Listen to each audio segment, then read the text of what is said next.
This is part 8, which is the next phase of the history of the Federal Reserve note in detail. And now we start through with the series years of 1988, which at this point has Ortega and Brady, but otherwise it's no different than the ones before from the previous, from part 7. And there they are, only the series 1988, and we now have Ortega and Brady. Okay, now for 1988, apparently the $10 and $20 denominations were skipped for the series of 1988. But the $10 is right here, or the $50 I should say. And there it is, otherwise unchanged. And the $100 is, okay, other than the signatures and the date, which is 88. Well, the next one, we introduce a series 1988A, which changes a signature. First of all, Ortega is replaced with Villalpando, but Brady is still there for 1988A. Now, one other thing going on at the same time is a new experiment with the $1 bill, in which they had something called a web note. So now here's the regular one, and here's the web note. So there's a few minor differences that show and tell you that you got a web note, where the regular one has a little letter up here with a number and another letter down here with another number. In the web note, you don't have anything up here at all, but you do have just a number by its lonesome there. And on the back side, you have the same kind of thing where the original has a plate number there, and the web note doesn't have anything there but a digit up here. One other difference that seems to show, although this can be more subject to the vagaries of the printing, is that the web notes more often than not tend to look kind of washed out in comparison to the regular notes.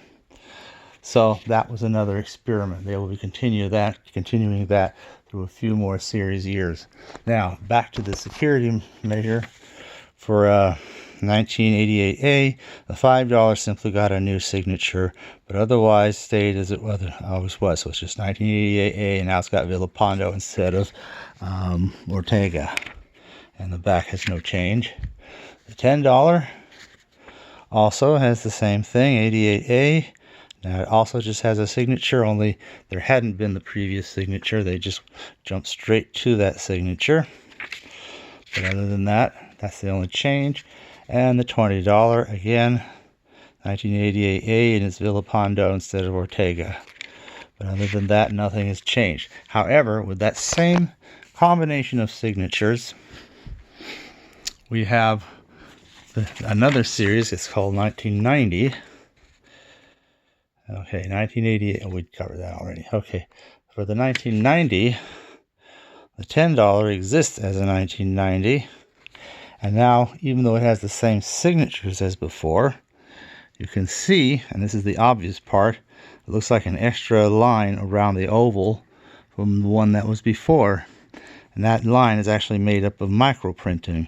And another series on this channel, I go into the details of the security features for each note and each denomination, but here I'm just pointing out the chronological sequence in which these various security features and other changes make their appearance, disappearance, change, whatever they do. But you see the same signatures, only one is 88A and the other is 1990, and the 1990 has the microprinting. It also has the thing, you can kind of see like a line of something going through the two. I'm not going to show that elsewhere, but there's more to it than just the microprinting. Now the $20, once again, from the series, same signature from the series 88A to the 1990, even though the signatures are the same. If you look again around the oval, it's like there's 3 lines, where before there was only 2, because the third and outermost line is actually the microprinting. So there that is. The $50 went directly from the Series 88 without an A and only 2 lines around to the 1990, you see, with the Villalpando and Brady, and now with that 3rd line around, which is the microprinting and the other security feature.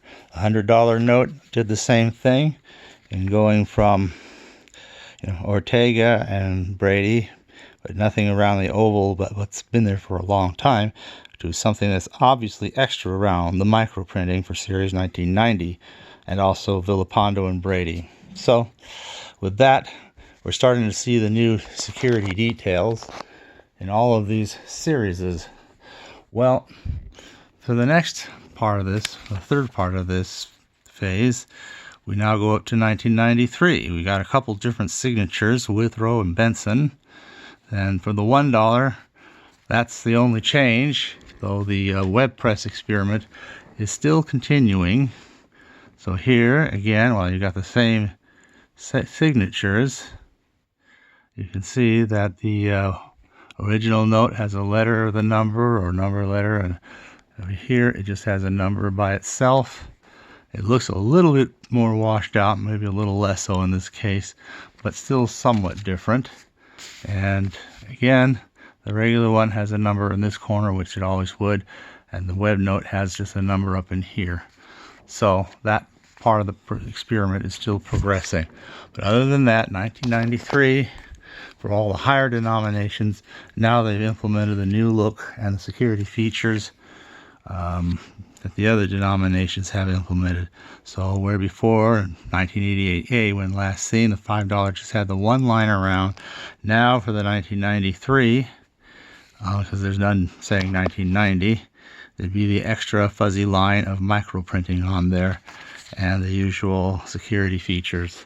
So that completes that for the $5. So $10. What has happened? 1993, 1988. This belongs here. Okay. So for the next denomination up, the $10, of course, the same security features, just Withrow and Bentsen. And then for the $20, again, the features are there. You see the extra fuzzy line. So again, Withrow and Bentsen, 1993. And $50 Withrow and Bentsen, 1993, the extra detail. And finally the $100, thus completing the extent to which the security features at this first phase of security features would now at last be complete for all the denominations to which it would be applied.